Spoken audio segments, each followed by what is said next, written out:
찬양이 참 좋죠.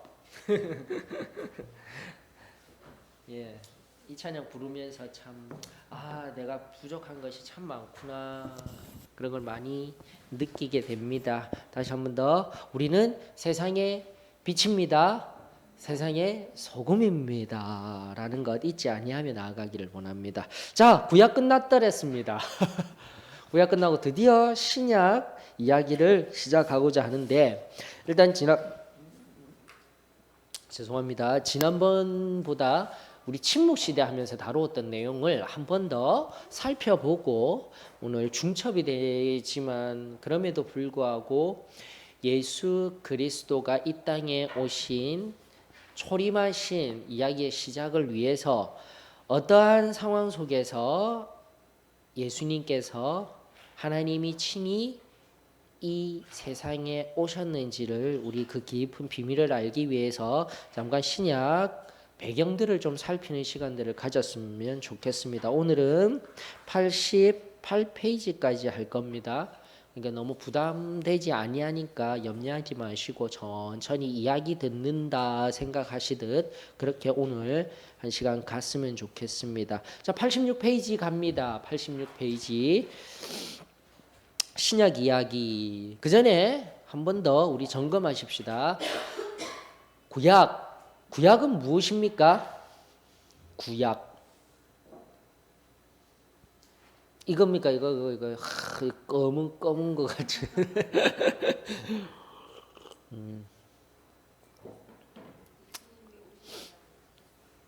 예수님이 오시겠다라는 약속. 그렇습니다. 쉬워요. 오래된 약속, Old Testament라고 되어 있는 그 약속은 바로 예수님께서, 하나님께서 이 땅에 오신다라는 거예요. 메시아가 오신다라는 거예요. 그럼 신약은 New Testament 해가지고 새로운 약속이 주어졌습니다. 무슨 약속일까요? 예수님이 다시 오신다라는 약속입니다. 쉽죠? 그래서 성경 말씀은 여러분들 성경에 무슨 내용이 들어있어 하면은 하나만 얘기하죠. 누구에 관한 이야기? 예수님에 관한 이야기, 하나님에 관한 이야기라고 정의하시면 됩니다. 가장 쉽게 누군가에게 알려줄 때. 자, 그렇게 되면 예수님을 알고자 하는 사람들에게 하나님의 말씀을 추천해 줄 수 있습니다. 그럼에도 불구하고 정말 필요한 것은 예수님 만난 우리가 그 예수님이 어떠한 분이신지를 더욱더 명확히 알기 위하여서 하나님의 말씀을 읽고 묵상하며 또 하나님의 말씀에 관하여 배우는 시간들이 굉장히 소중하고 중요한 것입니다. 신앙생활을 아무리 오래 하였다 할지라도 지금 이런 시간들, 예배 드리는 거에만 만족하고 나아가 이런 성경 공부 시간에 나오지 못하면은 깊은 자리까지 나아갈 수가 없어요. 그런 의미에서 여기에 나오신 여러분들 한 분 한 분 축복합니다. 잘 나오셨어요. 귀한 시간입니다. 내 신앙의 여정에 귀한 디딤돌이 될 수 있는 한 시간임을 고백하며, 자, 우리 신약 이야기 가보도록 하십시다. 드디어 예수님이 다시 오신다는 이야기인데, 그럼에도 불구하고 신약의 시작은 예수님이 초림하셔서부터의 이야기가 시작되는 것입니다. 읽어드릴게요. 자, 인류 역사, 특히 서구의 역사를 구성한 두 개의 큰 흐름이 있다면 헤브라이즘과 헬레니즘, 이 둘이라고 할 수 있습니다. 그러면 이 서로 다른 두 개의 흐름은 언제 만났을까요? 대단한 일이 아니겠습니까?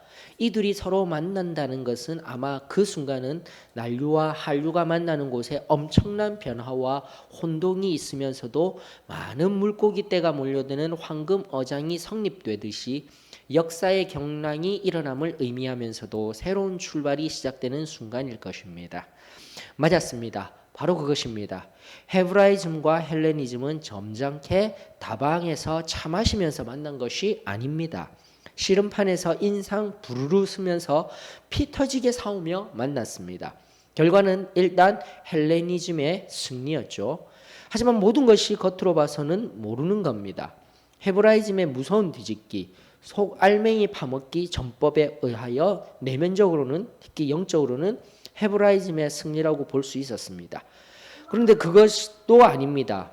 그 헤브라이즘을 헬레니즘이 물고 늘어져서 많이 변형시켜서 헬브라이즘인지 헤브레니즘인지 알 수 없는 모양으로 만들어 놓았기 때문입니다. 엎치락 뒤치락 그래요. 그것입니다. 뒤엉켜서 구르기 이것은 더 정확한 표현이군요. 그러면 하나님께서 왜 이런 만남이 있도록 하셨을까요? 우리의 만남은 우연이 아니야 라던 그 말 그대로 여기에는 하나님의 섭리가 있었습니다. 그 만남이 시작되는 순간 그 격동의 현장으로 하나님의 육신을 입고 오신 것이죠. 예수님은 바로 그 시간 그 장소에 예언대로 오신 것입니다. 그리고 그때로부터 신약의 세계는 시작됩니다. 신약 성경의 세계를 이해하기 위해서 먼저 그때 그 장소에 대해서 공부 한번 해보도록 하십시다. 자, 그런데 시작은 이렇게 뭔가 거창하게 된 것 같은데 헤브라이즘과 헬레니즘이 뭘까요? 들어는 본 것 같은데 헤브라이즘, 헬레니즘. 여러분 87페이지에 3번부터 우리가 바로 먼저 좀 가보았으면 좋겠습니다. 즉 헤브라이즘이라는 것은 히브리적 사고를 의미하는 것이고요. 사고뿐만이 아니라 문화, 다방면의 모든 전체적인 어떠한 것들을 가리키는 용어예요. 즉 히브리적인 사고 그리고 헬라적 사고를 이러한 사고 생각을 중심으로 해서 좀 살펴보면 도움이 되실 것입니다. 헤브라이즘이 무엇이고 헬레니즘이 무엇인가? 자, 첫 번째 히브리적 사고는 뭐라고요? 신 중심의 사고입니다. 즉 히브리인들에게 있어서 유일신은 누구입니까?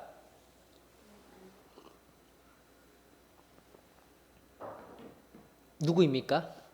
하나님이라고 하기보다는 하나님은요. 우리가 이제 이렇게 공부를 하고 있을 때 하나님은 정말 그 어떤 명칭이에요. 우리가 믿고 있는 하나님, 히브리인들의 유일신은 누구입니까? 이럴 때 정확한 대답은 야훼입니다. 야훼, 여호와예요. 여호와. 그래서 구약 시대에서는 이제 성경 공부를 하면서 쭉 보셨지만 하나님이라는 용어가 우리가 종교성 속에서 하나님 하면은 반드시 우리가 믿는 그 하나님이 여호와 맞아요.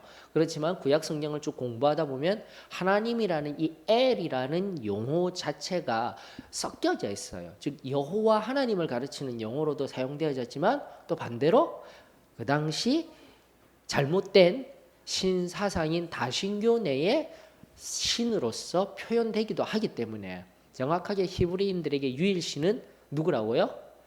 여호와 하나님, 스스로 있는 자 아니라 임마누엘 하시는 하나님이다라고 가르쳐 주신 그 하나님 중심의 생각을 가지는 것입니다. 근데 헬라적 사고는요? 이상하다. 헬라라면은 우리가 알듯 그리스 로마 시대의 이야기이기 때문에 오히려 신들이 더 많고 신 중심의 사상 아닐까라고 생각하기 쉽죠. 어떻게 생각하십니까?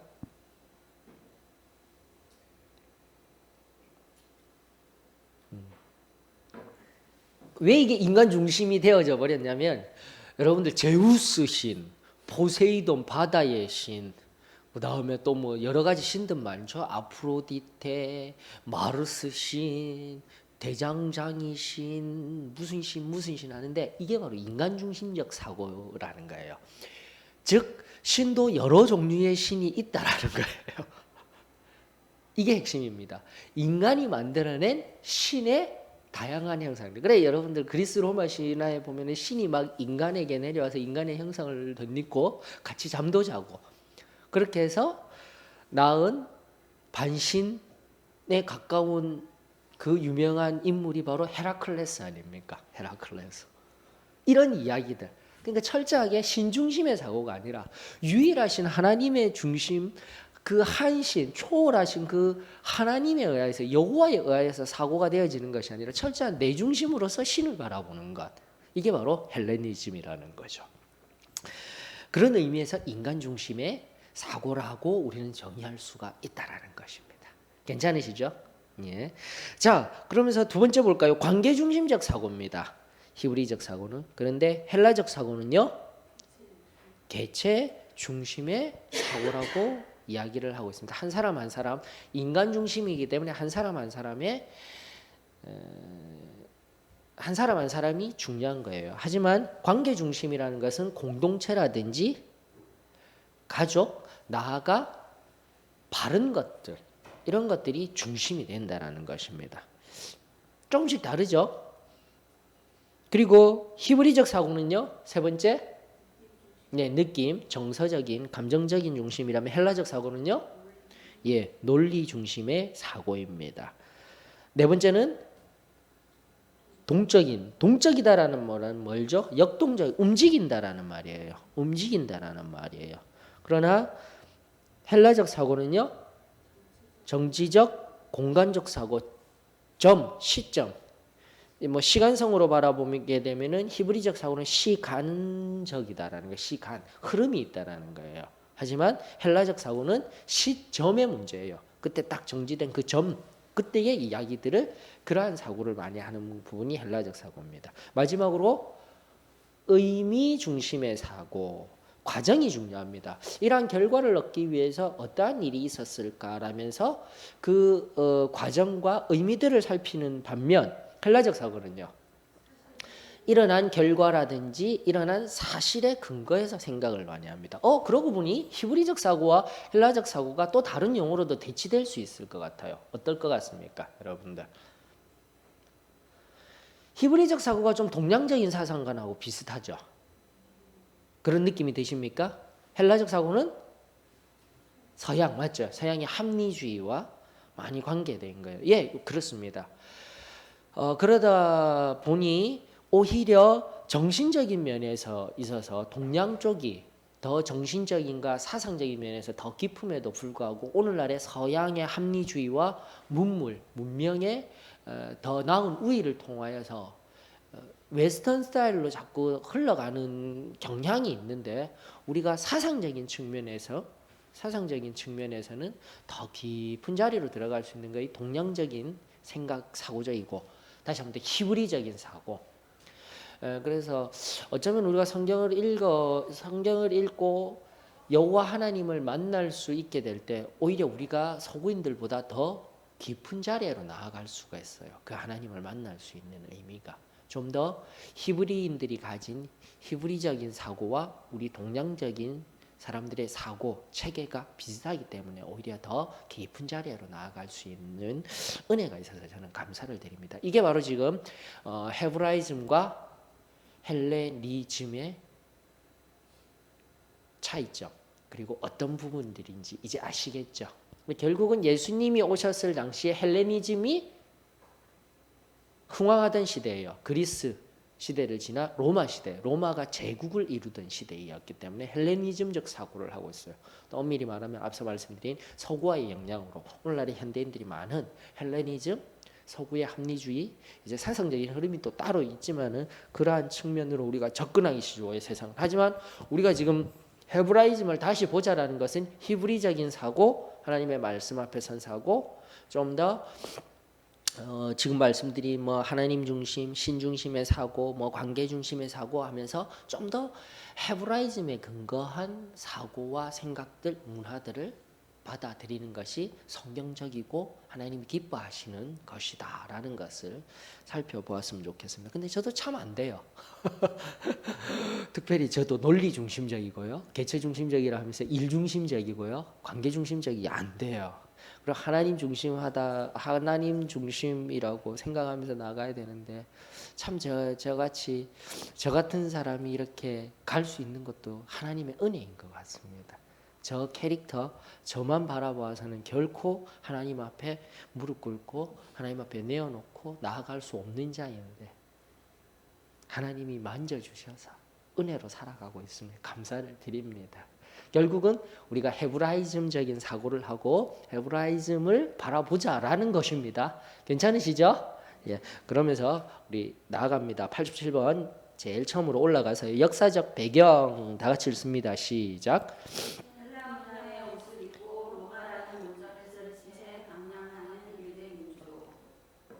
그렇습니다. 헬라 문화 자체는 이미 지난 우리 침묵 시대 하면서 말씀드린 바와 같이 알렉산더 대왕에 의하여서 세워진 헬라 대제국의 문화들을 속에서 로마로 계승되어진 헬라 문화는 바로 그 모든 것을 아우르는 용어예요. 괜찮으시죠? 그러면서 유대민족, 헤브라이즘을 가진 철저히 반대되는 이 유대민족이 방황하던 시기가 바로 예수님이 오셔서 신약의 문을 여는 시기의 배경이 된다라는 것입니다. 자, 네 가지로 살펴볼 수가 있는 게요. 자, 어떤 상황들이 놓여지게 되냐면 정치적 상황, 사회적 상황, 문화, 사상적 상황, 네 번째 영적 상황을 우리가 살펴봄으로써 신약 시대의 시작의 배경을 살펴보기를 원합니다. 먼저 정치적 상황입니다. 다 같이 읽어볼까요? 시작. 대제국인 로마의 통치하에 어느 정도 자치권을 유지하고 있었다. 즉 침묵 시대 때도 얘기했죠. 헬라 제국의 핵심은 정복하고 나서 땅은 많이 넓었지만 그 나라, 그 민족 정복당한 피지배자들, 피지배층들의 삶과 문화 그 모든 것을 허락한다라는 거예요. 그대로 내어준다라는 거예요. 그러다 보니 로마도 계승하여서 통치는 하고 있었지만은 나름대로 유대인들이 가진 이스라엘이 가진 문화, 정치적인 영향력을 가지고 갈 수 있었더랬습니다. 한번 읽어볼까요? 이진영 자매가 읽어봐 주셔요. 이스라엘을 지배했던 강대국 가운데 다섯 번째인 로마는 지중해 전역을 통치하던 대제국으로서 강력한 법에 의해 통치하던 비교적 정의로운 나라였다. 로마는 정치적으로는 단호했지만 그 외의 면에서는 자치권을 많이 주었다. 그래서 비교적 반란이 일어날 수 있는 소지가 적은 지역에는 분봉왕을 두어 다스리게 했고 그 나머지는 총독을 파견하여 강력하게 통치했다.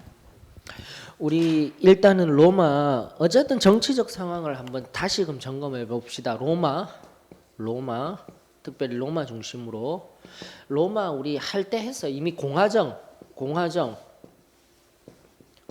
선포되어지면서 일단은 그리스 문화에 의한 민주주의, 데모크라시아라는 그 민주주의가 공화정의 이름으로 새롭게 탄생되게 됩니다. 근데 누가 등장했죠?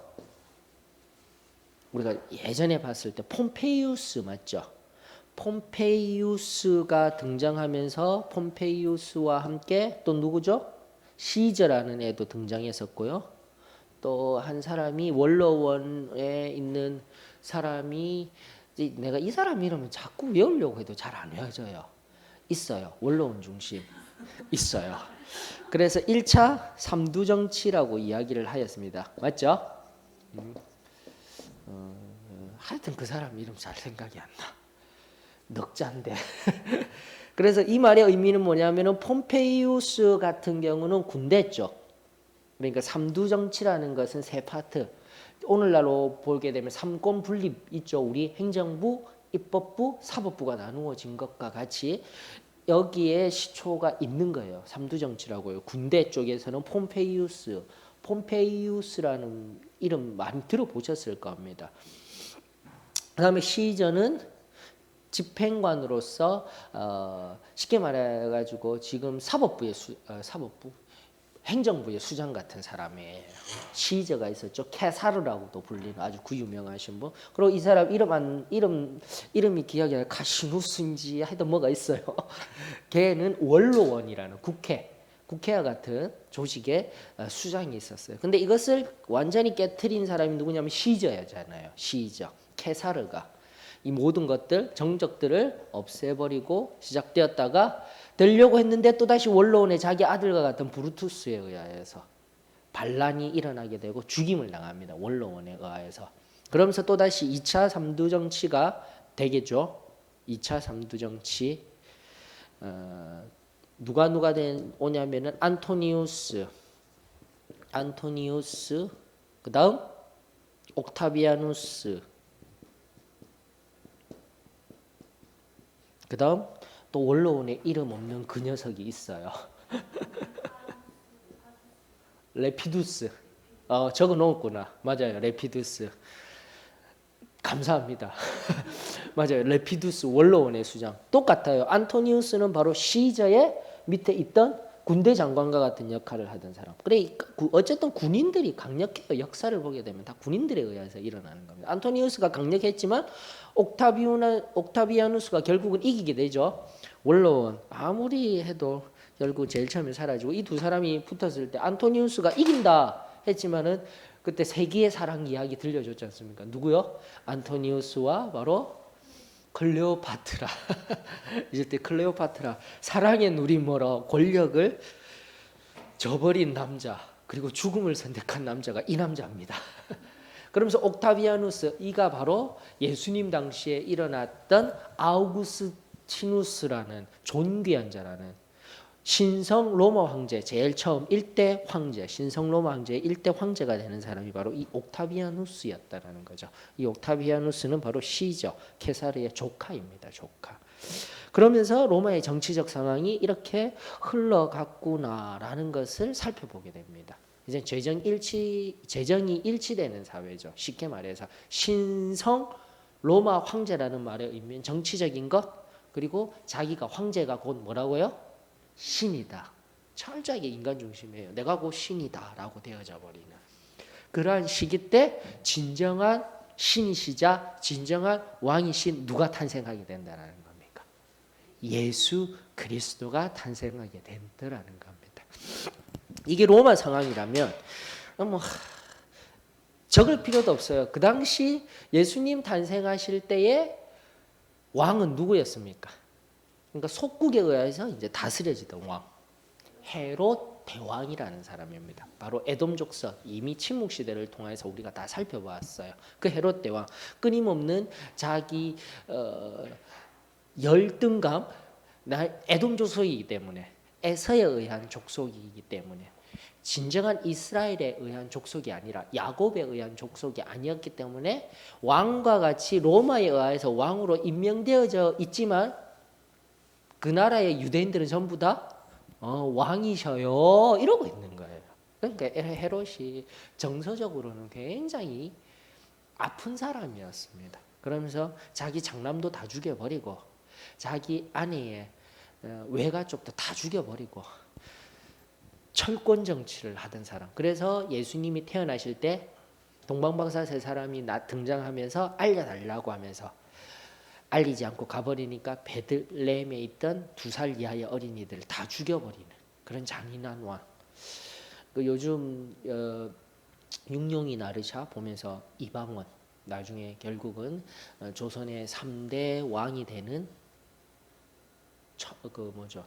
태종 이방원 태종이 그런 것을 가지고 나가서 철저하게 외척들 다 쳐내버리고 함께했던 권신들 세웠던 개국 공신들 다 죽여버리고 그런 인물과도 같은 사람이 바로 헤롯 대왕이었어요. 철저히 은심하면서 간 사람. 불쌍하죠.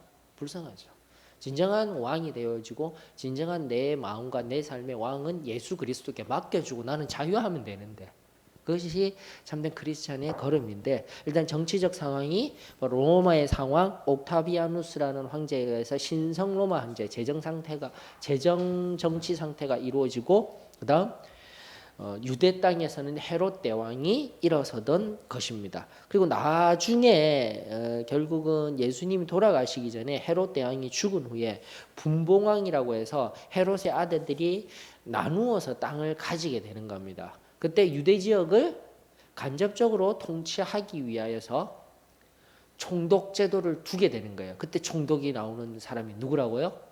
빌라도라는 인물입니다.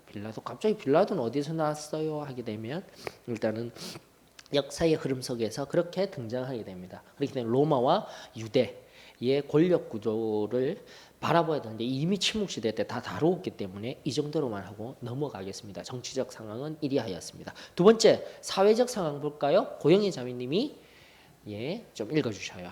사회적 상황, 정복당한 지역으로서 복잡한 인적 구성을 가진 혼란한 사회였다. 유대인들은 종교적으로만 구분될 뿐이지 정치적으로는 주변 다른 민족과 똑같은 식민지 백성이었다. 그 사회는 한마디로 갈등 그 자체였다.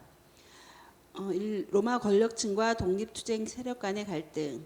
2. 부유층과 가난한 계층의 갈등. 3. 종교적 기득권 세력과 비판 세력 사이의 갈등. 4. 본토 유대인과 헬라파 유대인 간의 갈등. 자, 오늘도 우리가 갈등들이 참 많이 있죠. 오늘날의 정치적 상황도 보수와 진보에 의해서 나누어져 있는 상황. 나아가 또 양극단의 사회를 살아간다라고 이야기하고 있죠. 노인들은 많아지는 반면 젊은 사람들은 점점 없어지면서 부의 분배의 문제라든지 또 나아가 너무 부자들은 너무 부자이시고 또 가난한 사람들은 너무 가난한 삶을 살아가는 그러한 현대성이 그 당시 로마 시대에도 있었다라는 것입니다. 그래서 얼핏 그 로마 예수님 탄생 당시의 배경사를 살펴보게 되면 지금의 현세와 거의 비슷해요, 여러분들. 이 말의 의미는 뭐냐면은 예수님이 다시 재림하실 때도 가깝지 아니하였나. 그리고 목회자라고 해서 함부로 예수님 오실 때가 다 되었습니다. 설교 때는 그렇게 할 수 있어요. 성경 공부할 때는 나도 모르고 여러분들도 모르는 거예요. 그런데 시대적 상황으로 봤을 때는 말씀에 근거한 종말론적인 입장도 있지만은 또 초림 때 예수님의 여러 가지 상황을 살펴보게 되면 비슷해요. 오늘날의 상황하고도 굉장히 비슷해요. 그 모든 것들의 역사를 살펴보았을 때 우리 예수님 오늘 당장이라도 오셔도 이상할 것이 하나도 없는 시대를 살아가고 있는 것이 오늘날의 시대입니다. 먼저 로마 권력층이라고 하게 되면은 여러분들 로마 권력층은 로마 시민권자를 가진 자, 나아가 로마 귀족 이런 사람들이 로마의 권력층이 있는 반면에 그 로마 제국의 압제에서 벗어나고자 하는 사람들도 있는 거예요. 조금 더 거슬러 올라가면 우리가 일제 식민지 치하에 있었을 때 마찬가지입니다. 일제 사람 일본 총독부가 있으면서 일본 사람들의 권력층도 있지만 그 권력에 함께 동참하였던 친일파, 예 맞아요. 친일 하시던 분들도 많으시죠. 그리고 지금도 한 반세기 이상이 흘러갔음에도 불구하고 역사가 흘러갔음에도 불구하고 그분들이 떵떵거리며 살아가는 것에 대해서 그만큼 우리가 고민이 없어요. 역사에 대해. 자꾸 이쪽으로 나오면 정치적으로 흘러갑니다. 여기까지만 하십시다. 그러면서 그 당시에도 마찬가지입니다. 로마 권력층뿐만 아니라 로마에 기생하던 그런 권력층에 의해서 독립투쟁하던 사람들, 그 사람들이 누구냐면 열심당원, 젤로당 이렇게 명명되어진 우리 종교적 당파, 정치적 상황에 민감한 이 정치파들도 우리가 살펴보았습니다. 그런 정치적 갈등이 있었다라는 거예요. 부유층과 가난한 계층의 갈등도 있었습니다.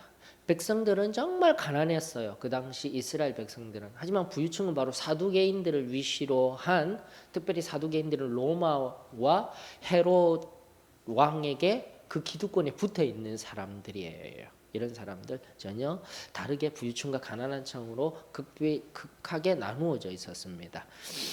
그리고 앞서 로마 권력층 이야기하면서 사도 바울도 로마 시민권을 가진 자였습니다. 날 때부터요. 그래서 루시아라는 총독으로 알고 있는데 천부장. 그러나 사도행전서에서는 천부장이 물어보죠. 우와, 막 매질을 하고 형을 집행하려고 하니까 어떻게 로마 시민권자인 내게 제대로 된 법정의 법 다툼도 없이 일방적인 유대인들의 말만 듣고 나에게 법을 집행하려 합니까? 했을 때 깜짝 놀라서 큰일 날 뻔했다고 하면서 그 천부장이 묻습니다. 당신은 어떻게 얼마나 돈을 주고 로마 시민권을 샀소? 이러니까 사도 바울이 명확하게 나는 날 때부터 로마 시민권자요 이렇게 이야기하는 그건 엄청난 겁니다. 자신은 돈을 엄청나게 주고 산 거예요.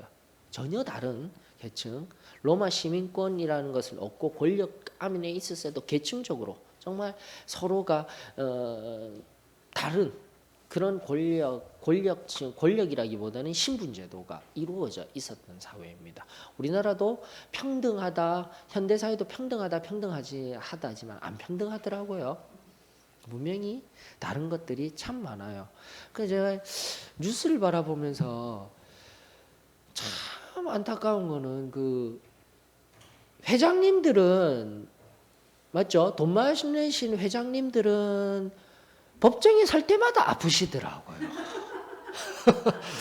돈 없는 사람들은 팔팔해가지고 묶여가지고 항상 나오시는데 회장님들은 전부 다 그래요. 휠체어 앉아가지고 이건 도대체 무슨 경우지 싶어요. 그렇지 않나요? 또 거기까지만 들어가면 그러면서 따뜻한 병실에 누우셔가지고 계시면서 법 다 받고 계시고 그래서 좀 안타까워요. 세상이 아무리 평안해졌다 할지라도 잘 드러나지 아니하여서 그렇지 이런 권력층, 이런 지배계층과 피지배층의 사이는 항상 있습니다. 그러면서 이제 드라마를 보면서 주인공을 바라보지 말라고 있지 않습니까? 드라마 속에 일반 그 지나가는 사람들, 평민들이 우리라니까요. 괜히 주인공들을 투하시켜가지고 내가 무슨 큰일을 하듯이 만들고 환상석에 빠지는데 드라마, TV 너무 들어가지 마셔요. 예, 일반인들의 삶이 바로 우리네 삶이라는 건 늘 기억하면서 갔으면 좋겠습니다. 옆으로 잠깐 샜습니다. 세 번째 볼까요? 종교적 기득권 세력과 비판 세력의 사이의 갈등, 특별히 바리새인과 사두개인들 간의 다툼도 있습니다. 물론 에세네파라는 또다시 이것도 저것도 싫어서 쿰란 동굴 광야로 나아가서 살던 사람들도 있었다라는 것도 알 수가 있을 것입니다. 네 번째입니다. 본토 유대인과 헬라파 유대인 간의 갈등. 그러니까 이제 그 BC 587년에 예루살렘 성전이 회파당하고 흩어졌잖아요. 이게 다 지나간 얘기들입니다. 근데 다시 돌아와서 본토에서 다시 새롭게 있던 유대인들, 그 500여 년간의 세월 속에서 그 속에 살아있던 그들과의 자부심, 하지만 디아스포라라고 하여서 그때 끌려가지는 아니하지만은 나라를 잃고 흩어졌던 그 사람들 간에 보이지 아니하는 알력들이 있는 거예요. 특별히 보이지 아니하는 권력 다툼이면 좋지만은 가난한 자들에게도 이러한 교회 내에 어려움이 있었다라고 성경은 말하고 있습니다. 성경 사도행전에 보게 되면 히브리파 과부들과 헬라파 과부들로 나뉘어져서 헬라파 과부들에게 소외되는 구제가 잘 안 이루어지는 것으로 초대교회 정말 뜨거웠지만 초대교회에도 문제가 있었다라는 것을 우리가 알 수 있는 거예요. 그래서 교회는 어디든지 반드시 문제가 있습니다. 이리하였을 때 본토 유대인과 헬라파 유대인 간의 갈등, 이런 여러 가지 갈등 요인들이 사회 전반에 있었다라는 것이에요. 그때 누가 오신 겁니까? 예수님이 오셔서 그 갈등을 어떻게 했다고요? 해소하시고 하나 되게 하시고 화합하자. 하나 된다라는 거. 우리 성결에서 주장하는, 우리 완전 성결하면서 주장하는 서로 다른 마음이 아니라 같은 마음과 같은 뜻을 품고 하나가 되는 것. 이것이 얼마나 중요한 것인지를 알아야 됩니다. 빈부의 격차, 남녀의 노소의 생각에 다른 것들, 교회 안에서 하나가 되지 못하고 서로 다투는 모습들 계속해서 일어나고 있다는 것은 예수님이 그 교회 안에 주인이 되지 아니하셨다라는 반증인 거예요. 서로 다른 생각들이 사람들이 주인이 된 거예요. 예수님이 오시면, 예수님이 임하시면 어떻게 된다고요? 모든 갈등은 해소되고 하나가 되게 하는 놀라운 은혜가 있을 줄로 믿습니다. 그럼에도 불구하고 일어날 수 있는, 인간의 연약함으로 일어날 수 있는 모든 갈등, 모든 문제들 우리 하나님 앞에서 해결하기를 원합니다. 자, 세 번째 문화사상적 상황들은 다 하였고요. 네 번째 마지막으로 우리 보십시다. 영적인 상황. 우리 김계양 자매님이 예쁜 목소리로 읽어주셔요. 성재가 괜찮아. 예, 영적인 상황. 4. 영적인 상황. 종교적 형식주의가 굳어져가는 한편 영적 갈망이 커져가고 있었다. 헬라의 통치자를 몰아내고 성전을 회복했던 마카비안들은 왕이 되어 하스몬 왕조를 창설하고 지배자가 되어버렸다. 그리고는 무너진 대제사장의 전통을 아론의 후손도 아닌 자신들이 잇겠다고 나섰다. 그러다가 로마의 지배로 왕권을 에돔의 거부인 헤롯에게 빼앗기자 로마가 비교적 자치권을 인정해주던 종교권을 거머쥐고 기득권을 유지해 나갔다. 이들을 옹호하는 무리들이나 비판하는 무리들이나 모두 세속주의, 형식주의로 변해갔고 백성들은 영적, 심적, 육적으로 굶주리고 목말라 하고 있었다. 그때 누가 오셨다고요? 이런 영적인 상황 속에서 예수님이 오셨다라는 것. 이게 신약 이야기의 첫 번째, 예수님이 오셨다라는 것을 우리가 중심으로 해서 살펴보았으면 좋겠습니다. 이미 영적인 상황, 정치적인, 역사적인 상황 속에서 우리가 다 살폈던 것입니다. 셀류커스 왕조와 톨레미 왕조가 알렉산더 대제 이후에 서로 싸우던 그때의 셀류커스 왕조의 처참한 일들, 예루살렘 성전에 제우스상을 세우고 돼지 가죽을 벗겨 피가 뚝뚝 떨어지는 그 돼지를 혀로 핥아야지. 돼지는 유대인들이 부정하게 여기는 것들인데 이런 처참한 일들 속에서 마카비안이라는 새로운 왕조로서는 하스몬이라는 이름으로 세워지게 되지만 마카비안 가족들이 일어나서 하스몬 왕조를 이렇게 세웠는데 바로 이 말 다 나오잖아요. 원래는 아론의 후손이 대제사장이 되어져야 되는데 그 마카비안들이 대제사장의 직분 그리고 나아가 왕조까지 되고자 하는 어리석음을 가지게 되었을 때 세상이 침투하게 되는 거예요. 여러분들 세속, 형식 이런 거 중요하죠. 율법 이런 용어들 다 필요합니다. 세속, 여러분들 우리는 세속이잖아요. 세상에 속해 있는 거 아닙니까? 기독교가 이야기하는 게 세상을 떠나라고 얘기를 합니까? 세상을 떠나서 우리 무슨 예전에 가톨릭의 수도원과 같이 그런 데 들어가서 살으라는 거 아니잖아요. 세상 속에 들어가라는데 세속주의는 나빠요. 뒤에 이즘이라고 해서 이렇게 주의가 붙게 되게 되면 그것이 뭐가 되는 겁니까? 하나님보다도 더욱더 우선시되기 때문에 문제가 되는 거예요. 율법, 하나님의 말씀 정말 중요합니다. 율법주의라는 것은 그 율법이 하나님이 원하시는 보편적인 하나님의 사랑과 원리들을 초월하여서 여기에 있는 그대로 해야 돼. 근데 율법이 아니라 313개의 뭐 미시나 미시파트라든지 이런 것들이 우리들을 얽매여지게 되고 하지마, 해 이런 것들이 하나님의 사랑보다 하나님의 자비보다 하나님보다 더 앞서게 되었을 때 주의가 되었을 때 문제가 되는 거예요. 먼저가 되었을 때. 그런데 이런 부분들을 우리의 삶 속에서도 잘 봐야 돼요. 세속, 우리는 세상에 살아가고 있습니다. 하지만 세상 속의 삶이 세상 속에서 살아가는 그것이 우선이 되어지게 될 때는 세속주의가 들어가게 되는 거예요. 형식 필요합니다. 예배에 대한 형식 그리고 우리가 삶을 살아감에 있어서 형식들이 필요하죠. 말씀 보아야 됩니다. 이렇게 보아야 됩니다. 묵상은 이렇게 해야 됩니다. 형식들 필요해요. 하지만 그것들이 형식주의라는 것은 그런 것들이 그냥 아무 생각 없이 이렇게 해야 된다니까 1번 오른쪽으로 꺾어서 2번 왼쪽으로 꺾고 3번 앞으로 나가고 이런 식으로만 살게 된다면 그게 바로 문제가 되는 것들이에요. 그래 형식주의 요거 틀리면 오른쪽으로 꺾었다가 뭔가 문제가 있으면 또다시 오른쪽 한 번 더 꺾을 수도 있는데 왼쪽으로 꺾었어야지 이렇게 돼버리면 큰일 나는 거예요. 이런 것들이 우리 안에 너무나 많아요. 여러분들. 그렇기 때문에 다시 한 번 더 말씀드립니다. 성경 공부 시간 설교 말씀을 통해서 하나님의 말씀의 기준은 명확하게 들어야죠. 맞죠? 근데 거기에 반응하는 것은 우리 한 사람 한 사람의 몫인 거예요. 근데 반응 안 한다고 속으로 저렇게 살 수 있나? 저렇게 하면 돼? 이게 나쁜 거예요, 여러분들. 그렇게 하면 안 되는 거예요. 어느 분이 부산에 어떤 한 형제님이 조용히 와서 얘기하더라고요. 정말 우리 사도의 신앙교회 교리가 좋고 하나님 말씀이 좋다라는 거 압니다. 근데 정말 그 교리대로 이 말씀대로 살면 천사가 되어야 하지 않나요? 하더라고요. 맞아요. 그대로만 살면 진짜 하나님의 말씀 진짜 10분의 1만 그대로만 살아도 천사가 됩니다. 성인군자가 되는 거예요. 하지만 여러분들 보세요. 여러분들이 저를 바라보면서 성인군자다. 아니면 여러분들이 자신들 아무리 신앙적으로 뛰어난 분들 바라보면서 그분만 생각하면 뭔가 천사가 생각나고 굉장히 거룩한 것만 생각나고 이런 거 아니잖아요. 이런 것 아니잖아요.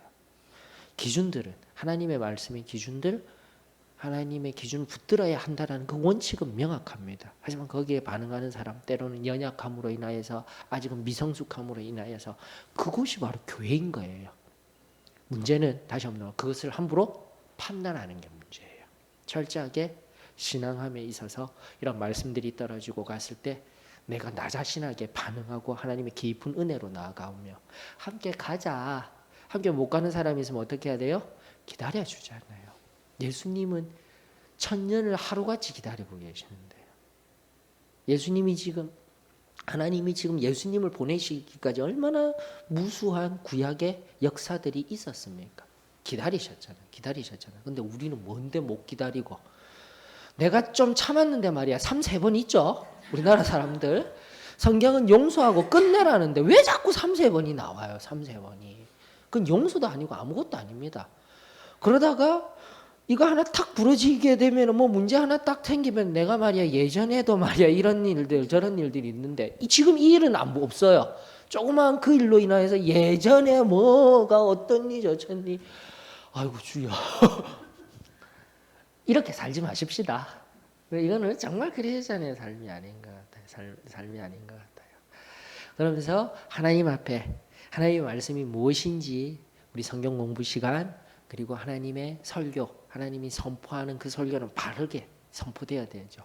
거기에 내가 반응하고 함께 가십시다 하는 교회가 진정한 교회입니다. 그리고 거기에 부족하지만 못 따라갈 수도 있어요. 힘겨워할 수도 있어요. 근데 그들을 어떻게 하라고요? 정죄하라고요? 안 되는 거예요. 정죄하는 게 안 되는 거예요. 어떻게 정죄할 수가 있어요? 하나님도 지금도 기다리시고 계시는데 이것이 교회가 되어져야 할 줄로 믿습니다.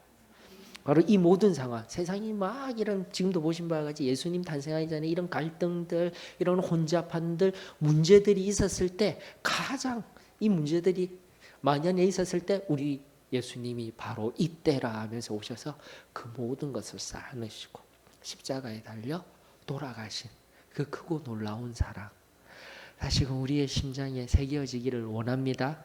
나가 우리 한 사람 한 사람에게 찾아와 주셨던 예수 그리스도 잊지 말며 다시금 신약의 이야기 예수님이 이제 다음 주부터 일단은 또 배경을 좀 더 봐야 돼요. 지리, 수역 이런 것들도 한 번 더 살피고 난 뒤에 우리 다음번부터 예수님이 무슨 일을 하시고 행하셨는지를 또 살펴나가는 시간들이 되어지기를 축원합니다. 질문 있으십니까? 오늘 누가 바쁘시다고 해서 빨리 맞춰드리는 거예요. 예, 제가 그런 센스는 있습니다. 저도 형식주의에 빠져있지 않습니다. 잘못 들었다면 계속 갈까요? 괜찮습니다. 자, 질문 없으면 우리 기도하고 마치겠습니다. 기도합니다. 하나님 은혜를 감사를 드립니다. 우리 예수님 오늘 말씀을 통하여서 오늘 공부를 통해서 배운 것 같이 모든 혼잡스러운 상황 속에 갈등의 상황 속에서 우리 예수님께서 찾아와 주셨습니다. 그리고 이 모든 갈등과 혼잡함들을 질서 있게 만드시고 하나 되게 만드신 우리 예수님께 이 시간 감사를 드립니다. 오늘날에도 사회성 속에서 아니 비단 우리 개인의 삶 속에 남모르게 눈물 흘리며 아파하는 갈등들이 있습니까? 어려움들이 있습니까? 혼란들이 있습니까? 예수님 다시금 찾아와 주셔서 우리 마음들 그리고 우리 심령들 우리의 삶을 어루만져 주시고 친히 책임져 주시며 하나님께서 보듬어 주시는 놀라운 은혜가 있기를 원합니다. 다시금 내 안에 그렇게 일하시는 예수 그리스도를 세상에 온전히 증거하며 세상에 나타내는 귀한 저희들 되어지기를 원하오니 다시 말씀을 통하여서 새 힘을 얻고 세상 가운데 온전히 승리하는 저와 그리고 우리 소망교회가 되어지기를 축원하오며 사랑 많으신 예수님의 이름으로 기도합니다. 아멘. 수고하셨습니다. 예.